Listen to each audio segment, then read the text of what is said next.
Hello all, welcome to Study Buddy and இந்த வீடியோவில் நம்ம எதை பற்றி பார்க்க போகிறோம்னு பார்த்தீங்கன்னா the most awaited Union Budget 2021-2022 சரிங்களா.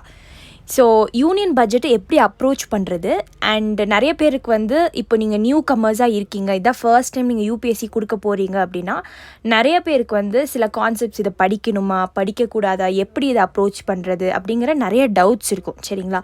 ஸோ அந்த டவுட்ஸ் எல்லாம் இந்த வீடியோவில் நம்ம கிளியர் பண்ணுவோம்.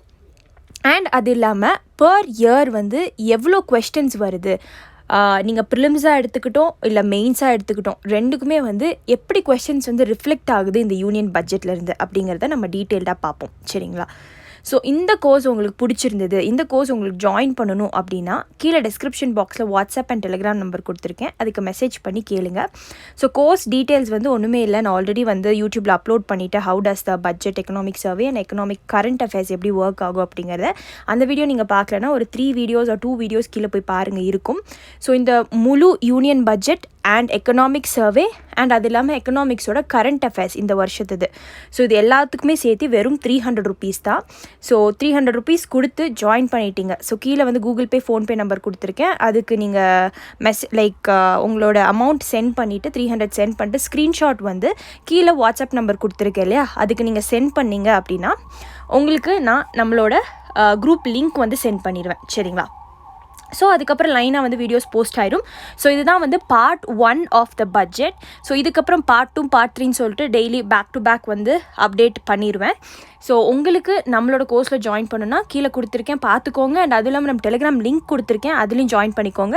ஸோ இது இல்லாமல் நம்மள்ட்ட பாலிட்டி, ஜியாகிரஃபி, ஹிஸ்ட்ரி, எக்கனாமிக்ஸ், என்விரான்மெண்ட்னு சொல்லி கோர்சஸ் போயிட்டுருக்கு. ஸோ உங்களுக்கு நம்மளோட கோர்ஸ் டீட்டெயில்ஸ் வேணும் அப்படின்னாலும் நீங்கள் மெசேஜ் பண்ணி கேட்கலாம் ஓகேங்களா. ஸோ உங்களுக்கு கோர்ஸ் எடுக்கவே ஏதாவது டவுட்ஸ் இருக்குனாலும் நீங்கள் அதையும் நம்மக்கிட்ட மெசேஜ் பண்ணலாம். Fine, okay. இப்போ நம்ம டாபிக்குள்ளே போயிடலாம் விதவுட் ஃபர்தர் டிலே. ஸோ இந்த கொஷினுக்கான ஆன்சர்ஸ்லாம் ஆல்ரெடி நான் நம்ம 2020 ப்ரிலிம்ஸ் டீகோட் பண்ணி கீழே போட்டிருக்கேன் எக்கனாமிக்ஸ்னு, அதுவும் போய் பாருங்கள். இல்லை உங்களுக்குனால வீடியோ சர்ச் பண்ண முடியலனாலும் நம்ம டெலிகிராம் இல்லை வாட்ஸ்அப்பில் மெசேஜ் பண்ணி கேளுங்க, உங்களுக்கு நான் லிங்க் சென்ட் பண்ணுறேன் சரிங்களா. ஓகே. ஸோ ஸ்பெக்ட்ரம் கோர்ஸோட டெமோ வீடியோன்னு நேற்று போட்டிருக்கேன், நிறையா வீடியோஸ் போட்டிருக்கேன் டெமோ வீடியோஸ். ஸோ அதையும் பாருங்கள். So prelims is around the corner, சீக்கிரம் ரிவைஸ் பண்ணும் இல்லையா நீங்கள். ஸோ நம்ம கோர்ஸில் ரிவிஷன் மாடியூல் அண்ட் உங்களுக்கு நல்லா டீட்டெயிலாக ஃபர்ஸ்ட் டைம் படிக்கிறவங்களுக்கும் நிறைய இன்ஃபர்மேஷன் கொடுப்போம். சரி, இப்போ நம்ம போயிடலாம். இப்போ ப்ரிலிம்ஸ் 2020 இந்த கொஸ்டின் கேட்டிருந்தாங்க. ஸோ பாலிட்டியும் எக்கனாமிக்ஸும் ஓவர்லேப் ஆகும் சம்டைம்ஸ் சரிங்களா. So along with budget the finance minister also places other document before the parliament which includes the macro economic framework statement. So the aforesaid document is presented because this is mandated by. So சில டாக்குமெண்ட்ஸ்லாம் கான்ஸ்டியூஷன்லேயே நம்மளோட constitution புக்லேயே இருக்குது, இதெல்லாம் பார்லிமெண்ட்டில் present பண்ணும் அப்படிங்கிற மாதிரி. But இந்த டாக்குமெண்ட் நம்ம கான்ஸ்டியூஷனில் இல்லை, ப்ரெசென்ட் பண்ணணும்னு கிடையாது. பட் யார் சொல்லி எந்த ப்ரொவிஷன் மூலயமா இந்த மேக்ரோ எக்கனாமிக் ஃப்ரேம்வொர்க் ஸ்டேட்மெண்ட்டை சப்மிட் பண்ணுறாங்கன்னு பார்த்தீங்கன்னா FRBM ஆக்ட். ஸோ இந்த FRBM ஆக்ட் லாஸ்ட் இயர் ப்ரிலிம்ஸ்க்கு ஒரு 1 month முன்னாடி நான் டீட்டெயிலாக எடுத்து போட்டிருந்தேன். ஸோ அந்த வீடியோ பார்த்துருந்தவங்களுக்கு எல்லாருக்குமே டெஃபினட்டாக இந்த ஆன்சர் நீங்கள் கரெக்டாக எழுதியிருப்பீங்க. அண்ட் அது இல்லாமல் பட்ஜெட் அண்ட் எக்கனாமிக் சர்வேலையும் இது நான் எடுத்திருந்தேன். ஸோ இது ஒரு ஷார்ட் கொஸ்டின் நம்மளோட ஸ்டடி படியிலேருந்து தான் வந்திருந்ததுன்னு நான் கிளைம் பண்ணுவேன் சரிங்களா. ஸோ நான் என்னென்ன கொஸ்டின்ஸ்லாம் வந்திருந்ததுன்னு டீட்டெயிலாக சொல்லியிருந்தேன், எக்கனாமிக்ஸ் டீகோட் பண்ணும்போது, பாலிட்டி டீகோட் பண்ணும்போது எல்லாம். ஸோ கிளைம் பண்ணியிருந்தேன் அப்படின்னா அதுக்கான ஆதாரமும் இருக்குது. ஸோ இந்த வருஷமும் I am expecting around 15 questions from our course. So economic budget and like current அஃபேர்ஸில் மட்டும் ஜாயின் பண்ணுறவங்களுக்கு அரவுண்ட் ஒரு 10 to 11 எக்ஸ்பெக்ட் பண்ணலாம். பட் 18 to 20 questions எக்கனாமிக்ஸ்லேருந்து கேட்பாங்க. So I am expecting around 15 questions நம்ம கோர்ஸ்லேருந்து வர மாதிரி நான் பார்த்துப்பேன். ஓகே. ஸோ நெக்ஸ்ட் 2019 ப்ரிலிம்ஸில் கேட்டிருந்த கொஸ்டின் இது.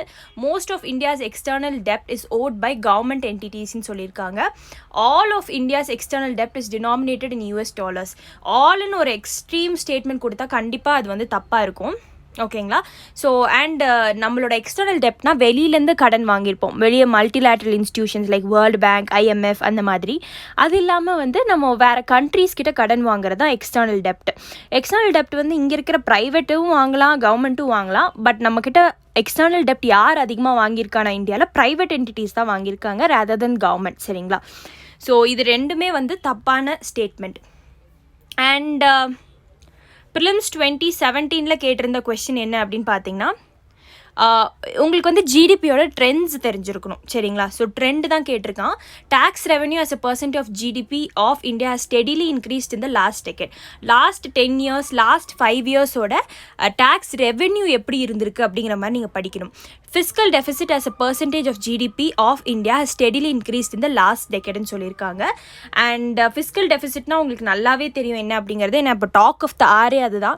கவர்மெண்ட்டோட ஸ்பெண்டிங் அதிகமாக இருக்குது ரேதர் தென் த ரெவென்யூ. ஸோ நீங்கள் வேலை செய்கிறீங்க, 100 ரூபா வருது, ஆனால் 110 ரூபா நீங்கள் ஸ்பெண்ட் பண்ணுறீங்க அப்படின்னா வந்து உங்களுக்கு ஃபிஸ்கல் டெஃபிசிட் அதிகமாகிட்டு இருக்குன்னு அர்த்தம். ஃபிஸ்கல்னா கவர்மெண்ட் டேர்ம்ஸ், உங்களுக்கு டெஃபிசிட் அதிகமாகிட்டு இருக்கு. அதே மாதிரி தான் கவர்மெண்ட்டுக்கு வந்து எக்ஸ்பெண்டிச்சர் இருக்கும், அதுக்கு ரெவென்யூ வரும். கவர்மெண்ட்டோட ரெவென்யூ பார்த்தீங்கன்னா கம்மியாக வரும், எக்ஸ்பெண்டிச்சர் அதிகமாக பண்ணுவாங்க. ஸோ அதுதான் அங்கே ஃபிஸ்கல் டெஃபிசிட். ஸோ இந்த ஃபிஸ்கல் டெஃபிசிட் டார்கெட்ஸ்ன்னு நிறையா வந்து FRBM ஆக்ட்லேயே வந்து FRBM ஆக்ட்னா fiscal responsibility and budget management act அதிலே சொல்லியிருக்காங்க. ஸோ இந்த மாதிரி குட்டி குட்டி டேர்ம்ஸும் நான் எக்கனாமிக்ஸ் சங்கர் கணேஷ் கோர்ஸில் வந்து கம்ப்ளீட் பண்ணி முடிச்சிட்டேன். ஸோ உங்களுக்கு வந்து ஃபிஸ்கல் டெஃபிசிட்னா என்னன்னு தெரியல, ரெவன்யூ டெஃபிசிட்னா என்னன்னு தெரியல அப்படின்னாலும் பரவாயில்ல, கோர்ஸில் ஜாயின் பண்ணனாலும் கீழே வந்து FRBM ஆக்ட்னு சொல்லி டீகோட் பண்ணியிருப்பேன், அதை போய் பாருங்கள். ஸோ அதில் டீட்டெயில்டாக வந்து நான் எடுத்திருப்பேன். ஃபிஸ்கல் டெஃபிசிட்னா என்ன, ரெவன்யூ டெஃபிசிட்னா என்ன அப்படிங்கிற மாதிரி, பிரைமரி டெஃபிசிட்னா என்ன. குட்டி குட்டி டேர்ம்ஸ் தெரியல அப்படின்னா நீங்கள் வந்து பட்ஜெட் கண்டிப்பாக படிக்க முடியாது. ஏன்னா குட்டி குட்டி டேர்ம்ஸோட மீனிங்ஸ் ஃபஸ்ட்டு உங்களுக்கு தெரியணும். எக்கனாமிக்ஸோட ஏபிசிடி தெரியாமல் பட்ஜெட் படிக்க முடியாது. ஏபிசிடியோட சேர்த்து தான் நான் இதை எடுப்பேன். ஸோ பட்ஜெட்டில் வந்து உங்களுக்கு ஃபிஸ்கல் டெஃபிசிட்னா ஒன்றும் இல்லை, இப்படி வந்து டேரெக்டாக நான் ரீட் பண்ணிவிட்டு உங்களுக்கு நான் பட்ஜெட் எடுத்து கொடுக்க மாட்டேன். ஃபஸ்ட்டு பேசிக்ஸ் எல்லாத்துலேருந்து பேசிக்ஸ் கற்றுக் கொடுத்துட்டு தான் பட்ஜெட் அண்ட் எக்கனாமிக்ஸாகவே உங்களுக்கு நான் கவர் பண்ணுவேன் சரிங்களா. ஸோ அது நீங்கள் வரி பண்ணிக்க தேவையில்லை. எனக்கு எக்கனாமிக்ஸே தெரியாது, நான் எப்படி பட்ஜெட்லேயும் பட்ஜெட்டும் எக்கனாமிக்ஸாவையும் கவர் பண்ணுறதுன்னு வரி பண்ணிக்காதீங்க. as far as your concern பட்ஜெட்லையும் எக்கனாமிக்ஸ் அவையில் வர குட்டி குட்டி ஏபிசிடிஸும் நான் டீச் பண்ணுவேன் சரிங்களா. ஏன்னா போன வருஷம் பட்ஜெட்டில் வந்து அப்படி தான் டீச் பண்ணி எடுத்தேன். அந்த வீடியோஸும் உங்களுக்கு நான் இந்த வருஷம் ப்ரொவைட் பண்ணுவேன். ஏன்னா அதை பார்த்தீங்கன்னா நிறைய பேசிக்ஸ் அதில் கவர் ஆகும், உங்களுக்கு பட்ஜெட் அண்ட் எக்கனாமிக்ஸ் அவைன்னு என்னென்னு புரியும்.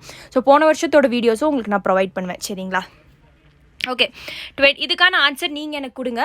ஸோ இதுக்கான ஆன்சர் வந்து இப்போ நீங்கள் எனக்கு கொடுங்க.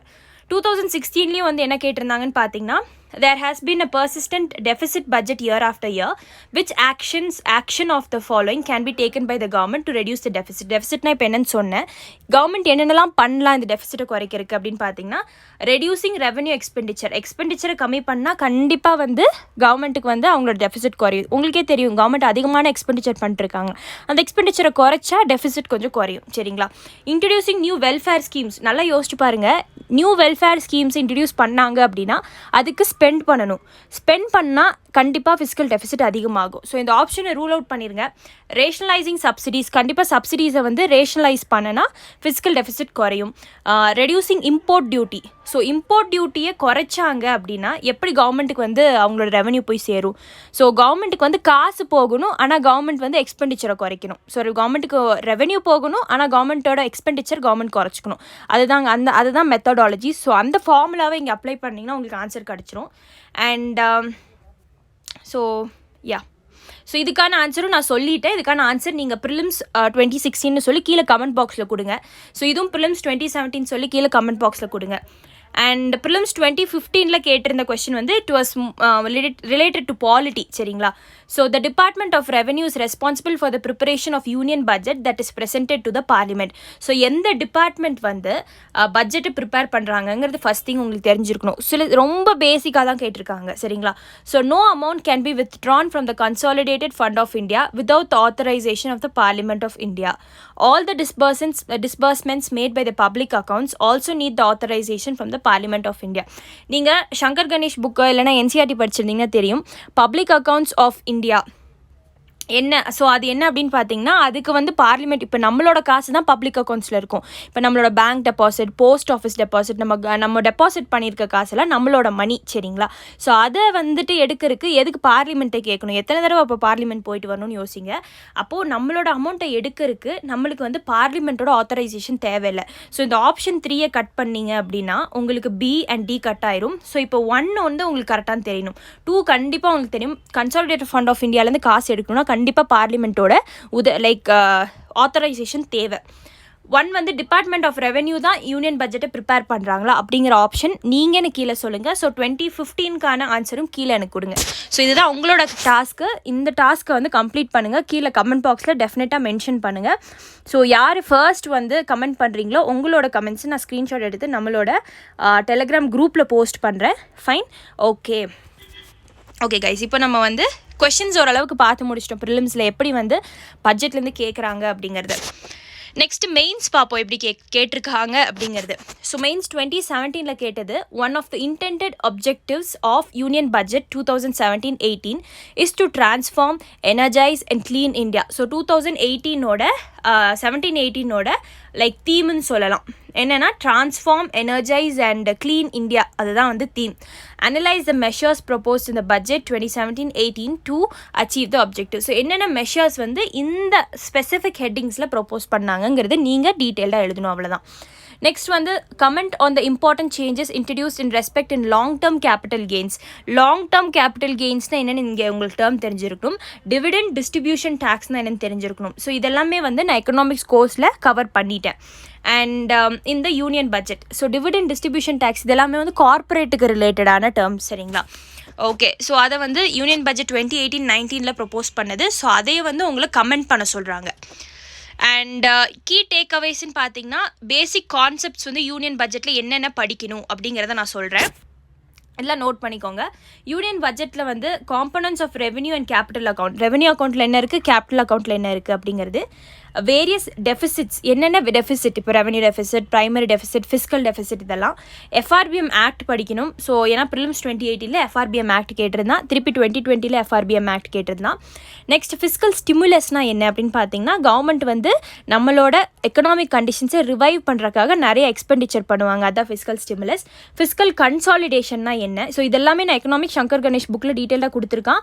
நீங்கள் கோர்ஸ் ஜாயின் பண்ணுறதுனாலும் அதில் படிச்சுக்கோங்க. எக்கனாமிக் டேர்ம்ஸ் பார்த்தீங்கன்னா டேக்ஸ் பாயின்சினா என்ன அப்படிங்கிறது இப்போ தான் நியூஸ் பேப்பரில் கொடுத்துருந்தேன், அதை நான் சொன்னேன். டேக்ஸ் பாயின்சியோட டெஃபினிஷன் உங்களுக்கு தெரிஞ்சிருக்கணும். டேக்ஸ் எலாஸ்டிசிட்டினா என்ன, டேக்ஸ் எலாஸ்டிசிட்டி வந்து ரிலேட்டட் டு எம்ப்ளாய்மெண்ட், சரிங்களா? அண்ட் இந்தியன் பாலிட்டிலேருந்து ஆர்டிகல் 112, சரிங்களா, ஆர்டிகல் 112, 102 படிக்கணும். Consolidated fund of India, contingency, public account, difference between interim and full fledged budget 2011 கேட்ட கொஸ்டின் இது. டிபார்ட்மெண்டல் ஸ்டாண்டிங் கமிட்டிஸ் என்னென்னலாம் வந்து related, stages in passage of budget, so எவ்வளோ stages இருக்குது. அண்ட் தென் ஸோ நெக்ஸ்ட் பார்த்தீங்கன்னா sorry guys, important initiatives வந்து பார்த்தீங்கன்னா objective of the budget என்ன, ஏன்னா வந்து 2017-18 ட்ரான்ஸ்ஃபார்ம், எனர்ஜைஸ், க்ளீன் இந்தியான்னு கொடுத்துருந்தான். ஹைலைட்ஸ் ஆஃப் த பட்ஜெட் ஏன்னா long term capital gains tax and dividend distribution tax, புது ஸ்கீம்ஸ் ஏதாவது இன்ட்ரடியூஸ் பண்ணுறாங்களான்னு பார்க்கணும்.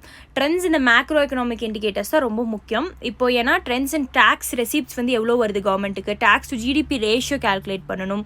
Share of direct and indirect tax எது அதிகமாக இருக்கும், எப்பவுமே டேரக்ட் டேக்ஸ் தான் அதிகமாக இருக்கும். And share of different taxes எப்படி இருக்குது, எக்ஸ்பெண்டிச்சர் பார்த்தீங்கன்னா கேபிட்டல் எக்ஸ்பெண்டிச்சர் எப்படி பண்ணுறாங்க, காம்போசிஷன் ஆஃப் எக்ஸ்பெண்டிச்சர் என்னென்ன இருக்குது. And trends in major deficit such as fiscal deficit, revenue deficit, source of financing fiscal deficit, எங்கேருந்து ஃபினான்ஸ் பண்ணுறாங்க.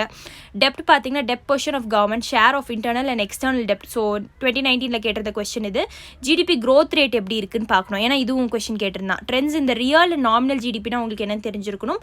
க்ரோத் ரேட்ஸ் இந்த லாஸ்ட் 5 to 10 இயர்ஸில் எப்படி இந்த ஜிடிபி க்ரோ ஆயிருக்கு அப்படிங்கிறத நம்ம பார்க்கணும், சரிங்களா? ஓகே, இப்போ இதெல்லாம் போகிறதுக்கு முன்னாடி நம்ம இப்போ ப்ரெசென்ட்டாக ஃபேஸ் பண்ணிகிட்டு இருக்க க்ரைசிஸ் வந்து COVID-19. ஸோ COVID-19ஓட எக்கனாமிக் இம்பேக்ட்ஸ் என்ன அப்படிங்கிறத நம்ம படிக்கணும்.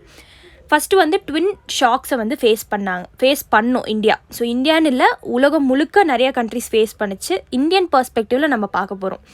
ட்வின் ஷாக்ஸ் அப்படின்னா என்னென்னா, டிமாண்டு சப்ளை ரெண்டு சைட்லையும் பிரச்சனை இருக்குது. டிமாண்டுனா என்னென்னு பார்த்தீங்கன்னா, இங்கே ஜாப் லாஸ் ஆகிடுச்சு. ஜாப் லாஸ் ஆனனால நம்ம கையில் காசு இல்லைன்னா ஒரு இடத்துல டிமாண்ட் இருக்காது. ஸோ காசு இருந்தால் தானே மக்கள் அடிச்சு பிடிச்சி போய் பொருளை வாங்குவாங்க. ஸோ காசு இல்லை, டிமாண்ட் இல்லை, இது ஒரு சைடு. இன்னொரு சைடு என்னென்னு பார்த்தீங்கன்னா, அந்த இன்வெஸ்டர்ஸ்க்கு, கம்பெனி வச்சிருக்கிறவனுக்கு காசு இல்லை. ஏன் அப்படின்னு பார்த்தீங்கன்னா, எக்கனாமிக் ஸ்லோ டவுன், ஏன்னா டிமாண்ட் இல்லை. நெக்ஸ்ட்டு அவனுக்கு காசு இல்லாதனால அவன் இன்வெஸ்ட் பண்ண மாட்டேங்கிறான். இன்வெஸ்ட் பண்ணாதனால என்ன ஆகுதுன்னு பார்த்தீங்கன்னா, அவனால் சப்ளை சைட்லேருந்து ஒரு பொருளை சப்ளை பண்ண முடியல மார்க்கெட்டுக்கு. ஸோ இதனால் டிமாண்டு சப்ளை ரெண்டுமே வந்து டிஸ்டர்ப்ட் ஆகுது. நெக்ஸ்ட் வந்து decline in investment and consumption expenditure. Investment நான் சொன்னேன், கம்பெனிக்காரன் இன்வெஸ்ட் பண்ண மாட்டேங்கிறான். கன்சம்ஷன் எக்ஸ்பெண்டிச்சராக நம்ம தான் கன்சியூமர், நம்மளும் எக்ஸ்பெண்டிச்சர் பண்ண மாட்டேங்கிறோம். அண்ட் நெக்ஸ்ட் வந்து decrease in the profit margins. And வந்து ப்ராஃபிட் மார்ஜின்ஸ் கம்பெனிக்கு வந்து டிக்ரீஸ் ஆகுது. ப்ராஃபிட் மார்ஜின் குறைஞ்சாவே அவங்க இன்வெஸ்ட் பண்ண மாட்டாங்க. அண்ட் நெக்ஸ்ட் திங் வந்து எம்ப்ளாய்மெண்ட் ஆப்பர்ச்சுனிட்டி இல்லை, லாஸ் ஆஃப் ஜாப்ஸ்.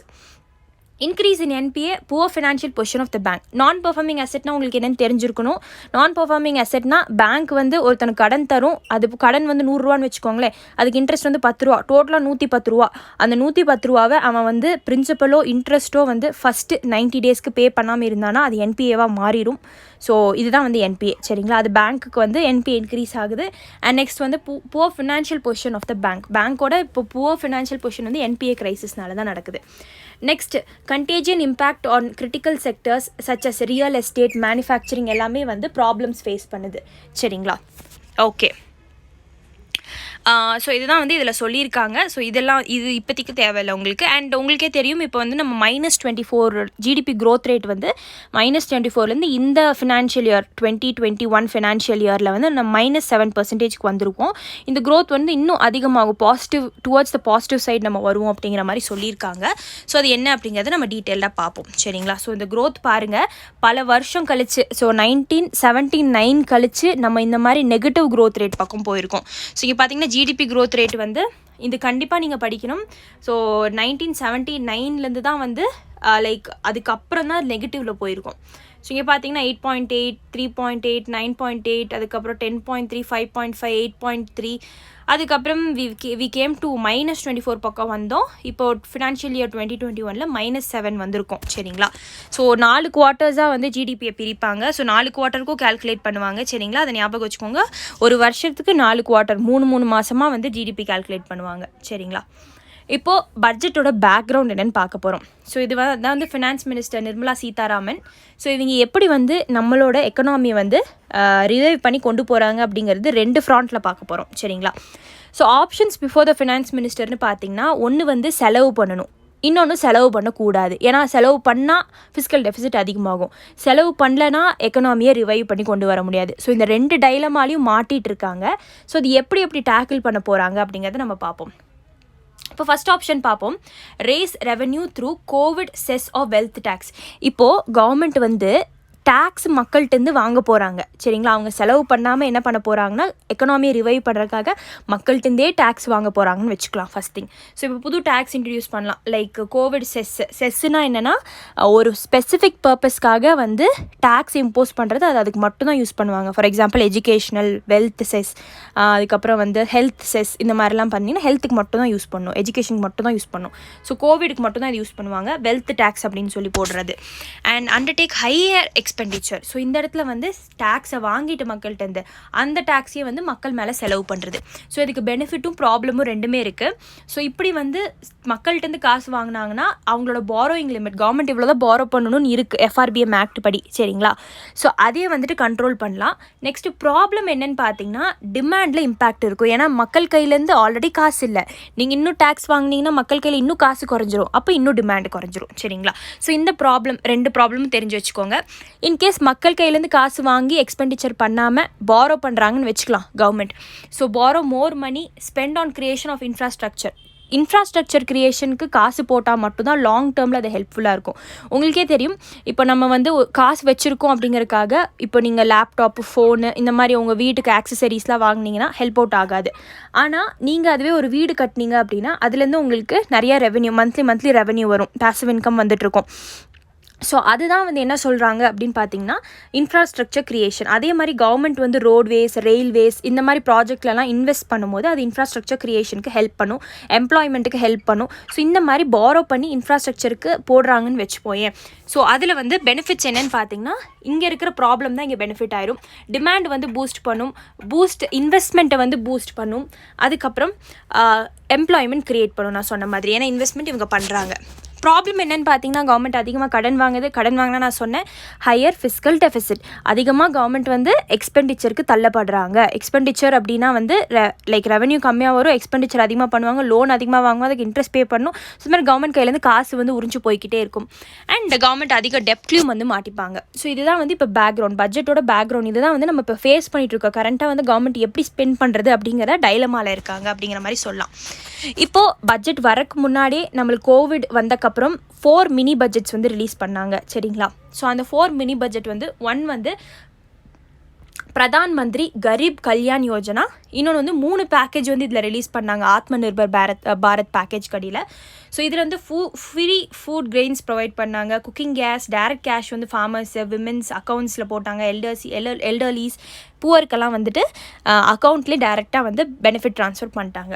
ஸோ இதில் வந்து ஆத்ம நிர்பர் பேக்கேஜில் நம்ம இந்தியாவுக்கு வந்து ஸ்பெசிஃபிக்காக பார்த்திங்கன்னா சில செக்டர்ஸ்க்கு வந்து ஹெல்ப் பண்ணி என்ஹான்ஸ் பண்ணாங்க. ஃபார் எக்ஸாம்பிள் எம்எஸ்எம்இஸோட டெஃபினிஷன் சேஞ்ச் பண்ணாங்க. ஸோ அதை நீங்கள் பார்க்கல அப்படின்னா நம்ம ஸ்டடி படியில் கொடுத்துருக்கேன். சர்வீஸ் செக்டரையும் மேனுஃபேக்சரிங் செக்டரையும் ஒன்று பண்ணி ஒரே எம்எஸ்எம்இயாக மாற்றிட்டாங்க. அப்புறம் வந்து இவ்வளோ க்ரோர் தான் இருக்குது இன்வெஸ்ட்மெண்ட், அதெல்லாம் மாற்றிட்டாங்க. ஸோ அந்த டெஃபினிஷன்லாம் போய் பாருங்கள், அது தனியாக இருக்குது. அண்ட் கிரெடிட் லைன் ஸ்கீம் வந்து இதெல்லாம் டீட்டெயிலாக நம்ம பார்ப்போம். கிரெடிட் லைன் ஸ்கீம் வந்து ஹெல்ப் பண்ணுறக்காக கொடுத்தாங்க, ஃபண்ட் ஆஃப் ஃபண்ட்ஸ் வந்து க்ரியேட் பண்ணாங்க. ஸோ இந்த மாதிரி நிறைய விஷயங்கள் வந்து பண்ணாங்க. இதெல்லாம் நம்ம டோட்டலாக பார்ப்போம், சரிங்களா? ஓகே, ஸோ இதுதான் ஆத்ம Nirbhar Bharat package. And next வந்து தீம், ரொம்ப முக்கியமான விஷயம். தீம் வந்து நம்ம 2017 கேட்டிருந்தான்னு பார்த்தோம். ஸோ எந்த கொஸ்டின் எப்பப்போ முக்கியம் எப்பப்போ வரும்னு தெரியாது, அதனால் எல்லாத்தையும் படித்து வச்சுக்கோங்க. ஸோ நம்மளோட யூனியன் பட்ஜெட் இந்த வருஷம் 2021-2022 தீம் என்ன அப்படிங்கிறது பார்த்தீங்கன்னா health and wellbeing. So health and வெல்பீயிங்க்கு எப்படி physical and financial capital, inclusive development, human capital, innovation and R&D, minimum government, maximum governance, இதுதான் வந்து நம்மளோட தீம். ஸோ இந்த தீமில் வந்து கேட்டாங்க அப்படின்னா ஒரு சப்ஹெடிங் கடையிலும் சில ஸ்கீம்ஸை கொடுத்து நீங்கள் வந்து கவர்மெண்ட் என்னெல்லாம் இனிஷியேட்டிவ் கொண்டு வந்தாங்க அப்படிங்கிறத நீங்கள் சப்ஸ்டான்ஷியேட் பண்ணி எழுதலாம். அண்ட் நெக்ஸ்ட் வந்து இப்படி தான் வந்து நார்மலாக பட்ஜெட் இருக்கும், சரிங்களா? ஸோ பட்ஜெட் வந்து பேங்கிங் அண்ட் ஃபினான்ஸ்ன்னு சொல்லி பிரிச்சிருக்காங்க. ஸோ இதில் வந்து நம்ம தனித்தனி டாபிக்ஸாக பார்ப்போம். இப்போ பேங்கிங் அண்ட் ஃபினான்ஸ் கடியில் வந்து national bank for financing infrastructure பார்க்க போகிறோம், asset reconstruction company, corporate bond market எப்படி பூஸ்ட் பண்ணுறாங்க, single securities code, increase in FDI cap, increase in deposit insurance. So இதை வந்து நம்ம இந்த வீடியோவில் ஃபுல்லாக இதையும் பார்ப்போம். அண்ட் ஸோ இந்த பேங்கிங் அண்ட் ஃபினான்ஸ் ஃபுல்லாக இந்த வீடியோவில் நம்ம கவர் பண்ணிடுவோம். அண்ட் நெக்ஸ்ட் வீடியோலேருந்து உங்களுக்கு வீடியோஸ் வேணும் அப்படின்னா பார்ட் 2 உங்களுக்கு வேணும்னா பார்ட் 2 வந்து நான் இன்ஃப்ராஸ்ட்ரக்சர் டெவலப்மெண்ட் பண்ணுவேன், பார்ட் 3 வந்து சோஷியல் செக்டர் இனிஷியேட்டிவ்ஸ்லாம் பண்ணுவேன். ஸோ அதுக்கு நீங்கள் பட்ஜெட் அண்ட் எக்கனாமிக் சர்வேவோட வீடியோ ஜாயின் பண்ணால் மட்டும்தான், கோர்ஸ் ஜாயின் பண்ணால் மட்டும்தான் அந்த வீடியோஸ் கிடைக்கும். ஃபர்ஸ்ட் வீடியோ மட்டும்தான் நான் இங்கே யூடியூப்பில் போஸ்ட் பண்ணுவேன், மிச்சது எல்லாமே உங்களுக்கு வந்து கோர்ஸஸாக வந்து வந்துடும், வீடியோ வந்து உங்கள் கையில் வந்து சேர்ந்துடும். ஸோ மிச்ச வீடியோலாம் வந்து யூடியூப்பில் போஸ்ட் பண்ண மாட்டேன். ஸோ இப்போவே வந்து நோட் பண்ணிக்கோங்க, ஃபர்ஸ்ட் வீடியோ மட்டும்தான் நான் இங்கே போஸ்ட் பண்ணுவேன். ஐ மீன் பேங்கிங் அண்ட் ஃபினான்ஸ் மட்டும்தான் வந்து இந்த வீடியோவில் நான் இங்கே போஸ்ட் பண்ணுவேன். ஸோ இதெல்லாம் ரீட் பண்ணிக்கோங்க. லைனாக இந்த இனிஷியேட்டிவ்ஸ் தான் நம்ம பட்ஜெட்டில் கவர் பண்ண போகிறோம். இண்டஸ்ட்ரி, பப்ளிக் ஃபினான்ஸ் இதெல்லாம் கவர் பண்ணுவோம், சரிங்களா? ஓகே, இப்போ தான் நம்ம டாப்பிக்குள்ளே போகிறோம். ஃபஸ்ட்டு வந்து பேங்கிங் அண்ட் ஃபினான்ஸில் நான் சொன்னேன், national bank for financing infrastructure and development வந்து நம்ம பார்க்க போகிறோம், சரிங்களா? ஸோ இதில் வந்து என்னென்னு பார்த்தீங்கன்னா ஒரு சின்ன பாயிண்ட் வந்து நான் மறந்துட்டேன். FRBM ஆக்டில் வந்து நம்ம ஃபிஸ்கல் டெஃபிசிட் 3% மெயின்டைன் பண்ணணுன்னு இருக்குது. பட் ஒரு எஸ்கேப் கிளாஸ் வந்து கொடுத்துருக்காங்க, அது 0.5 வந்து அதை விட மேலே போகலாம் அப்படிங்கிற மாதிரி. அதை நிறைய டைம் இந்தியா யூஸ் பண்ணிட்டாங்க, 3.5% வரைக்கும் போகலாம். ஸோ அதுக்கு மேலேயும் போயிட்டாங்க அப்படிங்கிறது சொல்லலாம், சரிங்களா?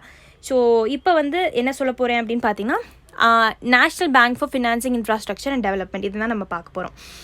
ஸோ இதில் என்ன விஷயம்னு பார்த்தீங்கன்னா நான் ஆல்ரெடி சொன்னேன், கவர்மெண்ட் வந்து ஸ்பெண்ட் பண்ணணும் அப்படின்னா இன்ஃப்ராஸ்ட்ரக்சர் நிறைய க்ரியேட் பண்ணால் ஹெல்ப்ஃபுல்லாக இருக்கும்னு சொன்னேன். ஸோ அதுக்கு தான் இந்த நேஷனல் பேங்க் ஃபார் ஃபினான்சிங் இன்ஃப்ராஸ்ட்ரக்சருக்கும் அதோட டெவலப்மெண்ட்க்கும் இந்த பேங்க் வந்து ஹெல்ப்ஃபுல்லாக இருக்கும். ஸோ இதில் வந்து வேரியஸ் சப்ஹெட்டிங்ஸில் நம்ம பார்க்க போகிறோம்.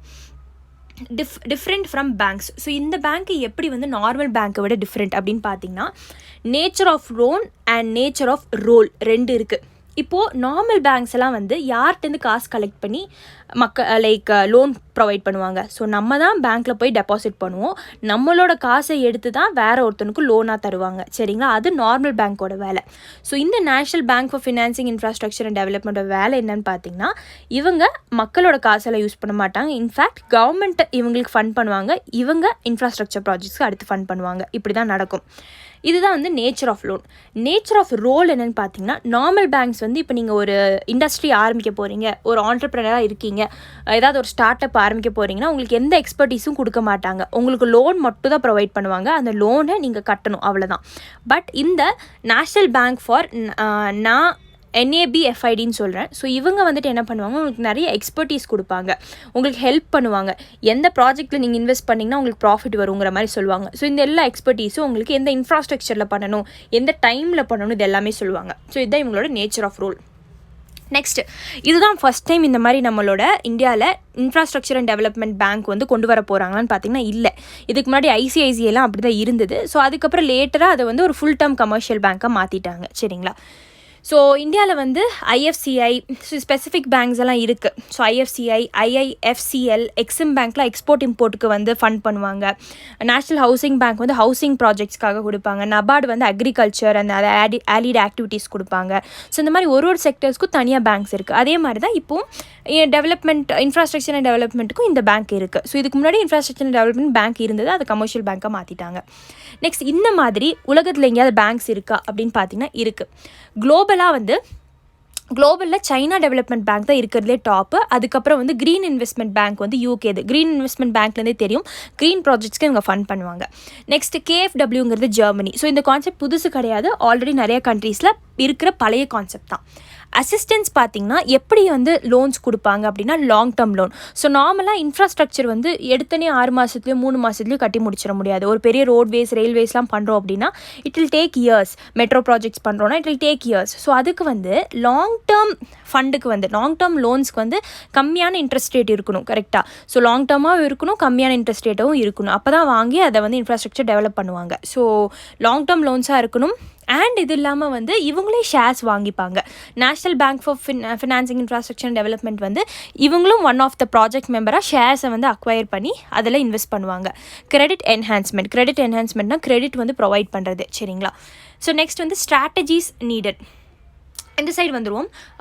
சோர்ஸ் ஆஃப் ஃபண்டு வந்து இவங்களுக்கு என்ன அப்படின்னு பார்த்தீங்கன்னா, இதுதான் இவங்களோட சோர்ஸ் ஆஃப் ஃபண்ட், கவர்மெண்ட்லேருந்து வாங்கி ப்ரொவைட் பண்ணுறது. நெக்ஸ்ட் பெனிஃபிட்ஸ் என்ன, இதோட பெனிஃபிட்ஸ் என்ன அப்படின்னு பார்த்தீங்கன்னா, இன்வெஸ்ட்மெண்ட் நீட்ஸ். இப்போதைக்கான நீடு வந்து இன்ஃப்ராஸ்ட்ரக்சர் கிரியேட் பண்ணணும். கிரியேட் பண்ணால் தான் எம்ப்ளாய்மெண்ட் ஜென்ரேட் ஆகும், டிமாண்ட் வரும், அதுக்கப்புறம் இன்வெஸ்ட்மெண்ட் பண்ண முடியும்.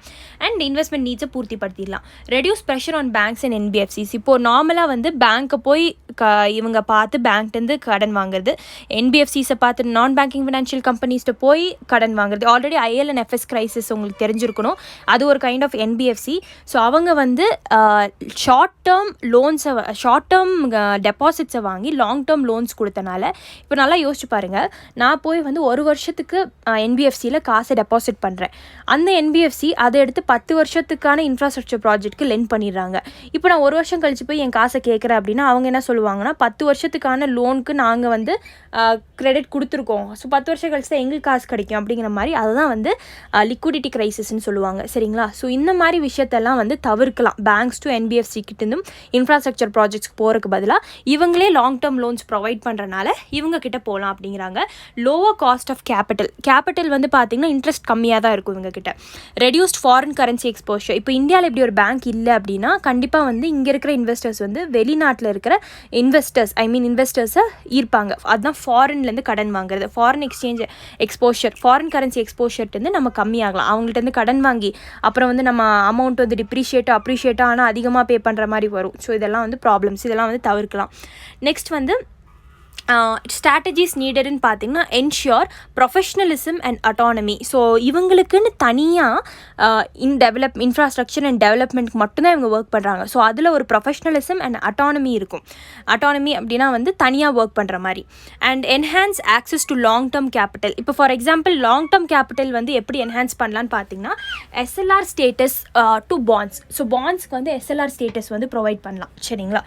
ஸோ இப்போ நார்மலாக மிச்ச பேங்க்ஸ் எல்லாம் பார்த்தீங்கன்னா கவர்மெண்ட் செக்யூரிட்டிஸ் எடுத்து ஸ்டாச்சுவேட்டரி லிக்விடிட்டி ரேஷியோவில் வைப்பாங்க. SLRனால் உங்களுக்கு என்னென்னு தெரிஞ்சிருக்கணும், பேங்க்ஸ் வந்து அவங்கக்கிட்ட சர்டன் அமௌண்ட் ஆஃப் ரிசர்வ் வந்து அவங்கக்கிட்டே வச்சுருக்கிறது SLR. CRRனால் வந்து RBIட்ட வச்சுருக்கணும்.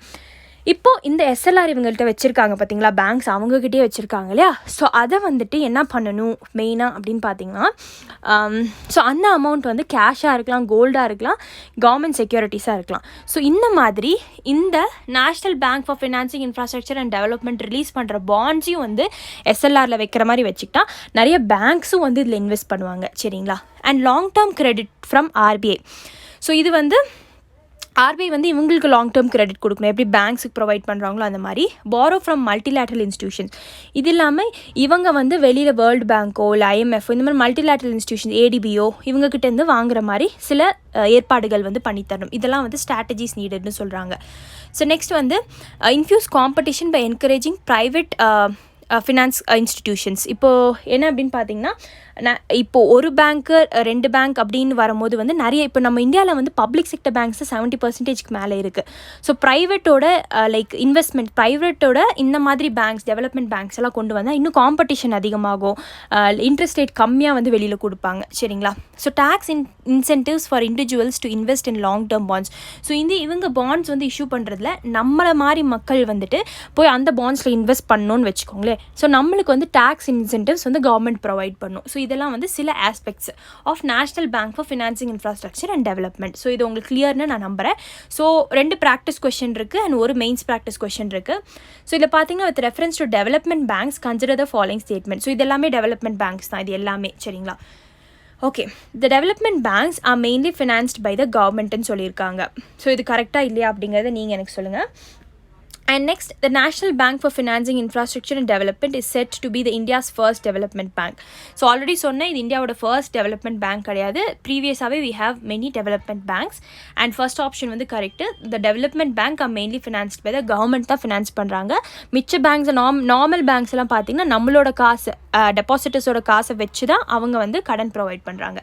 So one only next answer வந்து பார்த்தீங்கன்னா which among the following is are the likely benefits of setting up of development financial institutions. So இங்கே வந்து டிஎஃப்ஐஸ்னால் டெவலப்மெண்ட் ஃபினான்ஷியல் இன்ஸ்டியூஷன் நிறைய ப்ரைவேட் கொண்டு வரணும்னு சொன்னேன் இல்லையா? ஸோ என்ன பெனிஃபிட்ஸ்ன்னு கேட்குறாங்க. Reduce asset liability of commercial banks. இப்போ கமர்ஷியல் பேங்க்ஸ் வந்து அசெட் அப்படின்னா வந்து அவங்க லோன் கொடுப்பாங்களே, அது அவங்களோட அசெட். லயபிலிட்டினா அவங்களோட டெபாசிட். இப்போ டெபாசிட்டர்ஸோட மணி எடுத்து லோன் கொடுத்துட்றாங்க, அது லாங் டேர்ம் லோன் ஆகிடுது, அவன் பே பண்ண மாட்டேங்கிறான், என்பிஏ ஆகிடுது, இந்த மாதிரி நிறைய பிரச்சனை வருது. அப்போ அசெட் லைபிலிட்டி மிஸ் மேட்ச் வருது. ஸோ இதை வந்துட்டு நம்ம நிறையா டெவலப்மெண்ட் ஃபினான்ஷியல் இன்ஸ்டியூஷன்ஸ் கொண்டு வந்தோன்னா இந்த பேங்க்கோட அசெட் லைபிலிட்டி மிஸ் மேட்சை குறைக்கலாம். டெவலப்மெண்ட் ஆஃப் கார்பரேட் பாண்ட் மார்க்கெட்டை வந்து டெவலப் பண்ணலாம். இப்போ தான் சொன்னேன், இவங்க பாண்ட்ஸ் இஷ்யூ பண்ணுவாங்க. ஸோ இவங்க நம்ம எல்லாம் போய் இன்வெஸ்ட் பண்ணுவோம். ஸோ இந்த மாதிரி பாண்ட் மார்க்கெட் வந்து டெவலப் ஆகும். And ensure success of infrastructure projects. ஏன்னா டெவலப்மெண்ட் ஃபினான்ஷியல் இன்ஸ்டியூஷன்ஸே வந்து ஒன் ஆஃப் த இது வந்து இன்ஃப்ராஸ்ட்ரக்சர் அண்ட் டெவலப்மெண்ட். ஸோ இதெல்லாமே வந்து like it will increase. These are the benefits.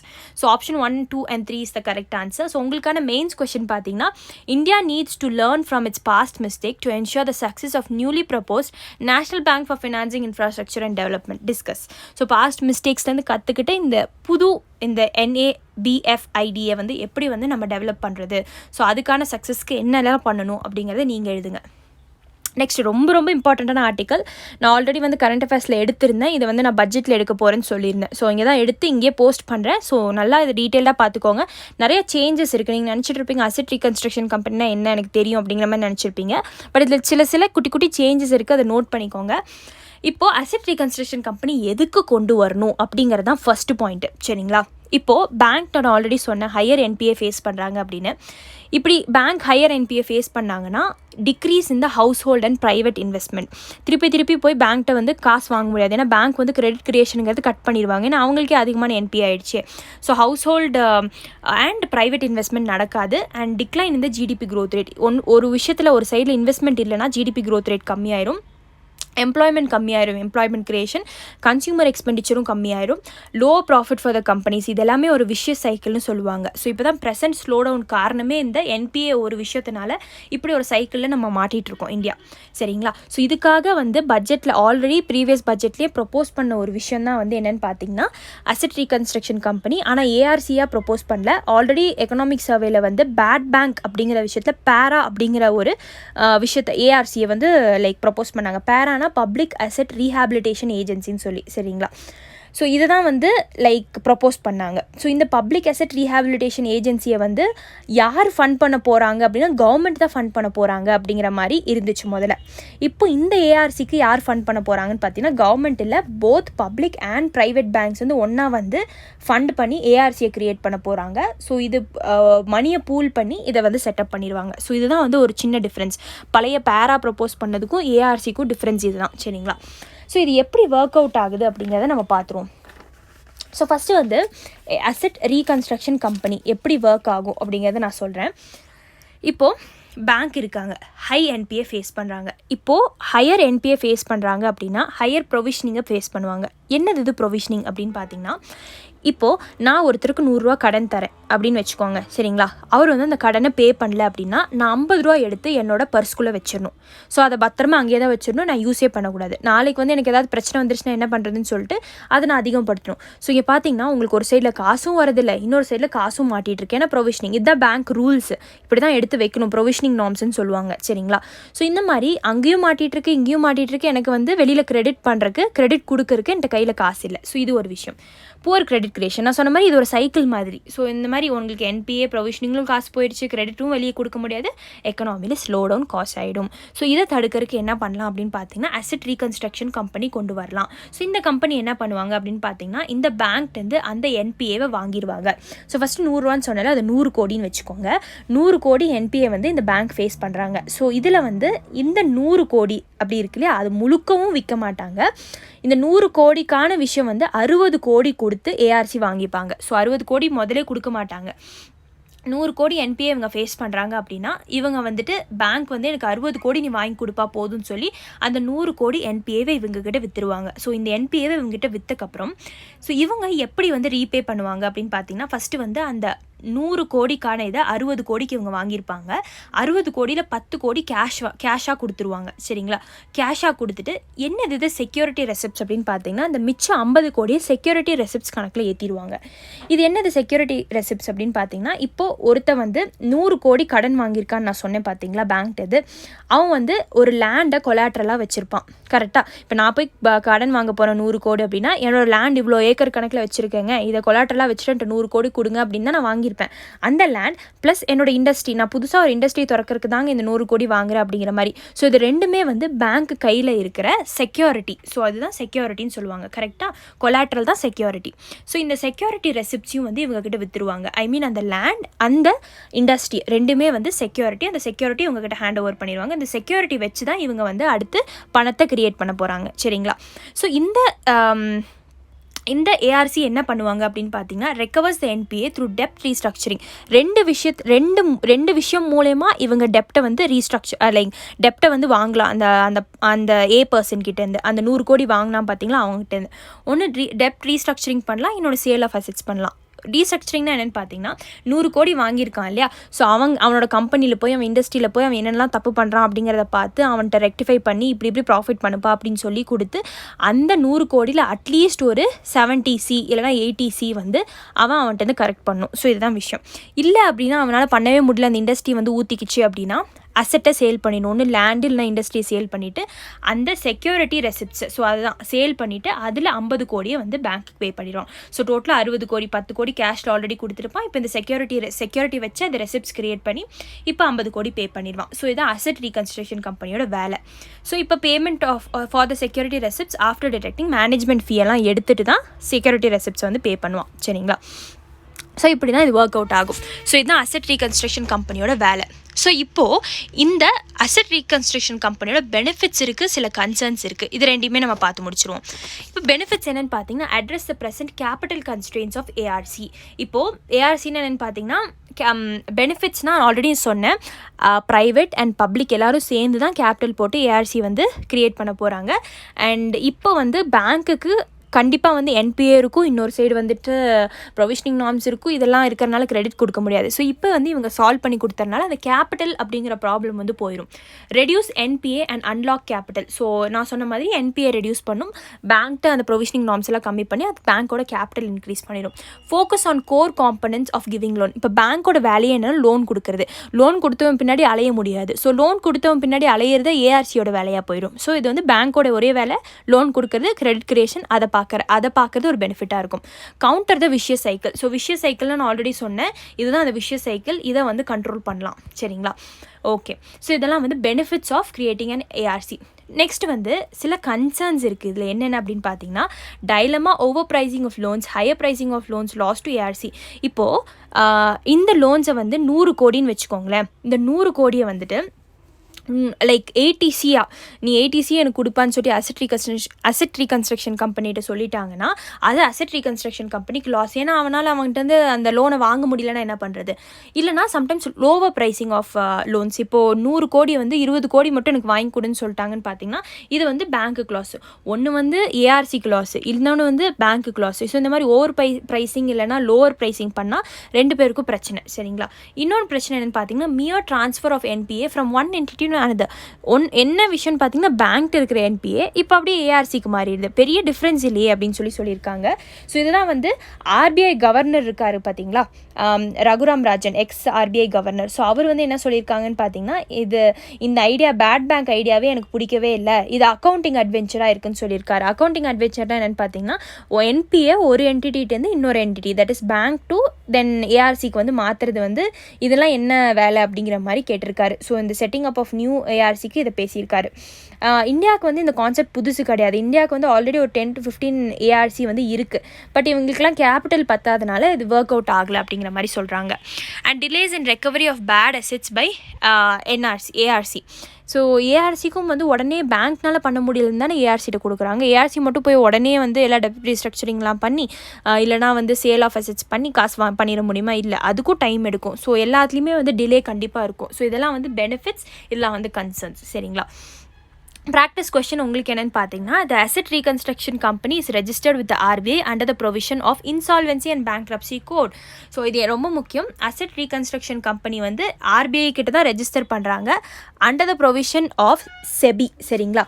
So SEBI கிட்ட தான் வந்து ரெஜிஸ்டர் பண்ணுறாங்க. And not under SEBI, SARFAESI act. So SARFAESI act கடியில் தான் வந்து ரெஜிஸ்டர் பண்ணுறாங்க and not under insolvency and bankruptcy code. நல்லா ஞாபகம் வச்சுக்கோங்க, ஏஆர்சி வந்து ஆர்பிஐ கிட்ட தான் ரெஜிஸ்டர் பண்ணுவாங்க அண்டர் த ப்ரொவிஷன்ஸ் வாட் அப்படின்னு பார்த்தீங்கன்னா சர்ஃபேசி act. So the SARFAESI Act provides for the insurance of security receipts by the asset reconstruction company. இது கரெக்டான option. So like one second guys, SARFAESI act தான் வந்து security receipts நம்ம பார்த்தோம் இல்லையா? So இந்த கான்செப்ட், ஸோ அவங்க தான் வந்து இந்த ப்ரொவிஷனிங்காக அலோவ் பண்ணியிருக்காங்க ஏஆர்சி இதை பண்ணலாம் அப்படிங்கிற மாதிரி. So option 2 only is the கரெக்டான ஆன்சர். Fine, okay. ஸோ இப்போது நெக்ஸ்ட் வந்து பார்ப்போம். One second.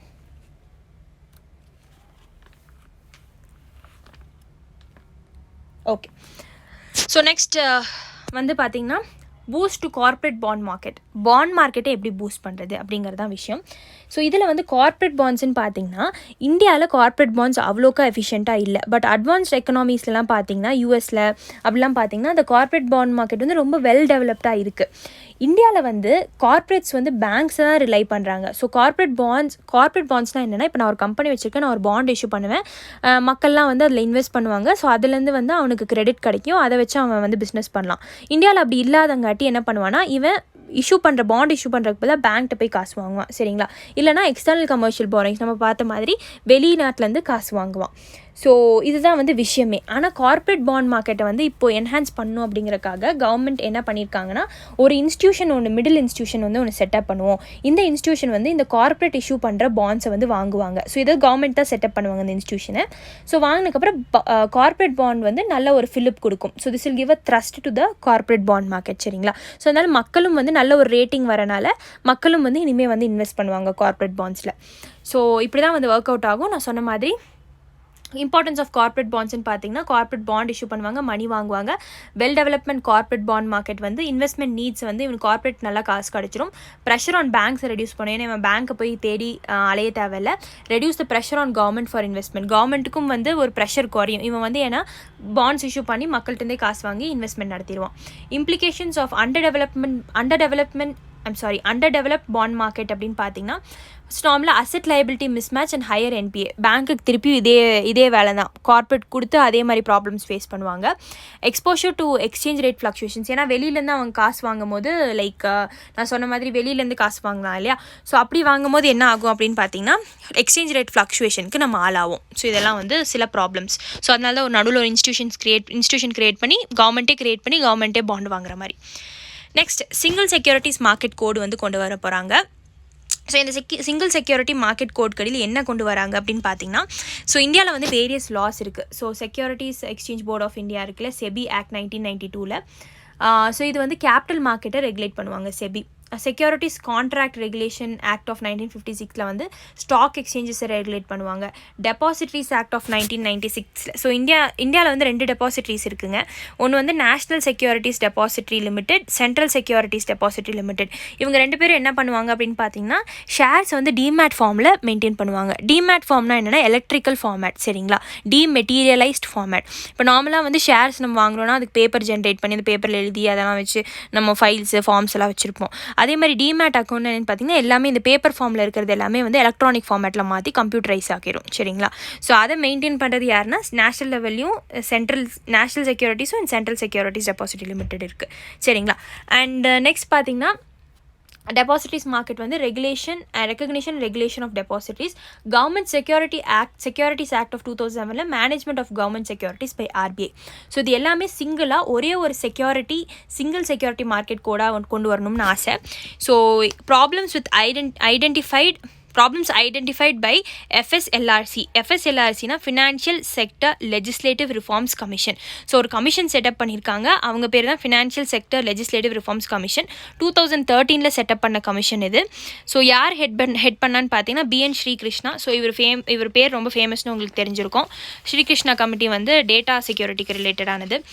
ஸோ இவங்க என்ன சொல்கிறாங்கன்னு பார்த்தீங்கன்னா இந்த 4 லாஸையும் வந்து மர்ஜ் பண்ணி ஒரே செக்யூரிட்டி மார்க்கெட் கோடாக கொண்டு வந்துடணும் அப்படிங்கிற மாதிரி ப்ரொப்போஸ் பண்ணியிருக்காங்க. ஸோ இந்த மாதிரி பண்ணும்போது என்னென்னு பார்த்தீங்கன்னா அவுடேட்டட் ஆக்ட்ஸ் எல்லாம் நீங்கள் இப்போ புதுசாக ரெனியூ பண்ணி கொண்டு வரலாம்.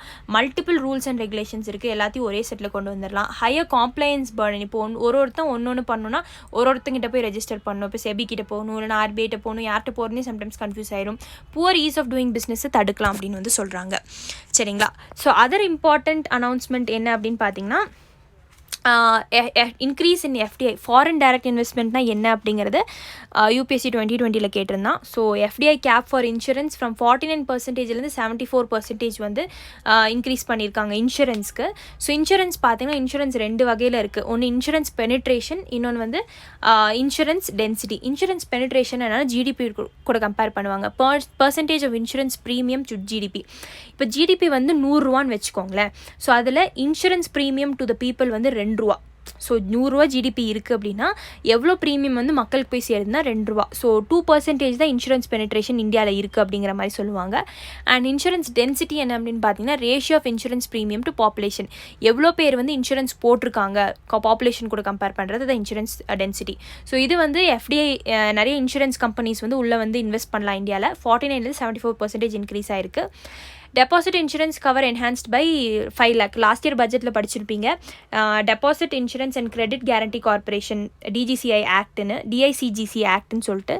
ஸோ இப்போ நீங்கள் நார்மலாக பேங்க்கில் போய் 1 லட்சம் போடுறீங்க அப்படின்னா இன்கேஸ் பேங்க் ஃபெயில் ஆயிடுச்சு அப்படின்னா நீங்கள் 2 லட்சம் வச்சுருக்கீங்கன்னு வச்சுக்கலாம். பேங்க்கில் 1 லட்சம் தான் வந்து உங்களுக்கு பேங்க் கொடுப்பாங்க, பேங்க் ஃபெயில் ஆகிடுச்சு அப்படின்னா. ஸோ அதை வந்து லாஸ்ட் இயர் தாமோதர் கமிட்டியோட ரெக்கமெண்டேஷன் லாஸ்ட் இயர் பட்ஜெட்டில் அது 5 லட்சத்துக்கு ஆக்குனாங்க. ஸோ இன்கேஸ் நீங்கள் 1 லட்சமோ 2 லட்சம் 5 லட்சத்துக்குள்ளே வச்சுருந்தீங்கன்னா பேங்க்ஸ் வந்து உங்களுக்கு 5 லட்சம் பே பண்ணிடுவாங்க. இன்கேஸ் 5 லட்சத்துக்கு மேலே வச்சுருந்தீங்கன்னா லைக் 6 lakhs வச்சுருந்தீங்கன்னா 5 lakhs தான் பே பண்ணுவாங்க, சரிங்களா. இதுதான் வந்து deposit insurance and credit guarantee corporation maintain by RBI. So அதுதான் வந்து உங்களுக்கு காசு கொடுத்துருவாங்க. ஸோ இப்படி ஒரு விஷயம் இருக்குது. ஆனால் பேங்க்ஸ் வந்து மாரட்டோரியமில் இருந்தால் உங்களுக்கு அந்த காசு கிடைக்குமா? இப்போ ஃபார் எக்ஸாம்பிள் ரீசெண்டாக வந்து 2 bank, Yes bank and Lakshmi Vilas பேங்க்கை வந்து மாரட்டோரியமில் வச்சாங்க. அப்போ அதுக்குள்ளே இருக்கிற டெபாசிட்டர்ஸ்லாம் என்ன சொன்னாங்கன்னு பார்த்தீங்கன்னா நீங்கள் வந்து 50,000 தான் அதுலேருந்து பேங்க்லேருந்து எடுக்க முடியும்னு சொல்லியிருந்தாங்க. ஸோ இந்த மாதிரி இருக்கும்போது இன்வெஸ்ட்மெண்ட் நம்மளால் ஒழுங்காக காசு உள்ளேருந்து போட்ட காசு எடுக்க முடியாது, இந்த மாதிரிலாம் இருக்குது. ஸோ இந்த பட்ஜெட்டில் வந்து லைக் என்ன ப்ரப்போஸ் பண்ணியிருக்காங்க, இனிமேல் மாரட்டோரியமில் இருக்கிற பேங்க்ஸும் வந்து DICGC வந்து பார்த்துக்கும். ஸோ அவங்க வந்து காசை வந்து ரீபே பண்ணிடுவாங்க அப்படிங்கிற மாதிரி சொல்லியிருக்காங்க. ஸோ இதுதான் வந்து நியூ அனௌன்ஸ்மெண்ட். ஸோ இதுதான் வந்து இதில் எல்லாத்துலேயும் சொல்லியிருக்கான், சரிங்களா. ஓகே, ஸோ இவ்வளோ தான் உங்களுக்கு நான் சொல்லணும்னு நினச்சேன். ஸோ இதோட வந்து நம்மளோட டாபிக்ஸ் முடிஞ்சது. அண்ட் ஸோ டோட்டலாக நம்ம பட்ஜெட்டில் வந்து ஃபர்ஸ்ட் வந்து நான் சொல்லியிருந்தேன் பேங்கிங் அண்ட் ஃபினான்ஸில் நம்ம வந்து இதெல்லாம் கவர் பண்ணுவோன்னு. So national bank for infrastructure asset reconstruction company, corporate bond boosting எப்படி, சிங்கிள் செக்யூரிட்டிஸ் கோட் எப்படி கொண்டு வராங்க, FDI கேப் வந்து இன்சூரன்ஸில் எப்படி இன்க்ரீஸ் பண்ணாங்க, இன்க்ரீஸ் இன் டெபாசிட் இன்சூரன்ஸ் வந்து எப்படி இன்க்ரீஸ் பண்ணாங்க, என்ன ஏது எல்லாமே முடிச்சிட்டேன். ஸோ நெக்ஸ்ட் வீடியோ வந்து it will be related to infrastructure development and all this InvITs rate, அதுக்கப்புறம் வந்து national monetization pipeline, zero coupon infrastructure பாண்ட்னா என்ன, இதெல்லாமே வந்து டீட்டெயில்டாக எக்ஸ்பிளைன் பண்ணுறேன். ஸோ இதெல்லாம் உங்களுக்கு வேணும், வீடியோஸ்லாம் வேணும், நான் ஆல்ரெடி சொன்ன மாதிரி நீங்கள் எக்கனாமிக்ஸ் கோர்ஸில் ஜாயின் பண்ணணும். எக்கனாமிக்ஸ் கோர்ஸில் ஜாயின் பண்ணால் இன்றைக்கே ஜாயின் பண்ணுங்க. ஏன்னா டெய்லி வீடியோஸ் வந்து உங்களுக்கு ரெகுலராக அப்டேட் ஆகிட்டு இருக்கும். பட் யூடியூப்பில் நான் போட மாட்டேன், அங்கே தான் போடுவேன். So that's it guys, thank you for watching and டெஃபினட்டாக ஷேர் பண்ணுங்கள், சப்போர்ட் பண்ணுங்கள். நிறைய பேர் வந்து பட்ஜெட் அண்ட் எக்கனாமிக் ரொம்ப கஷ்டம்னு சொல்லி படிக்காமல் போயிடுவாங்க. ஸோ டெஃபினட்டாக அவங்களுக்குலாம் this will be very helpful. ஏன்னா ஒரு டேர்மும் நான் டீட்டெயிலாக எடுக்கிறேன். இனி போக போக பேங்கிங்கோட டேர்ம்ஸ் எல்லாமே உங்களுக்கு நான் எக்ஸ்பிளைன் பண்ணி உங்களுக்கு வீடியோஸாக மேக் பண்ணி கொடுத்துருவேன். And so spread knowledge. Thank you.